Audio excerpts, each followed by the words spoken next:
যারা আমার আগের ব্লগগুলো দেখেছো তারা নিশ্চয়ই লাইটিংটা দেখে বুঝতে পেরেছো এটা কোন জায়গার লাইটিং, যেটা আমি আগের দিন দেখতে পারিনি। তো এই ভিডিওটাই হচ্ছে আমার কালীপুজো প্যান্ডেল হপিং সিরিজের লাস্ট ভিডিও।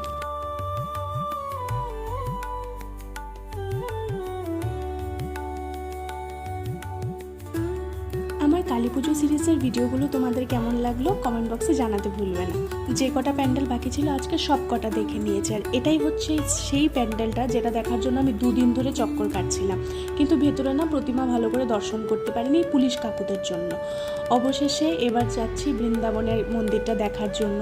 আমি ফটোতে দেখেছি ভীষণ সুন্দর, আর সত্যি মানে চোখের সামনে থেকে যখন মন্দিরটা দেখছিলাম ভীষণ পিসফুল লাগছিল এবং ওটার ভেতরে খুব স্পেস ছিল।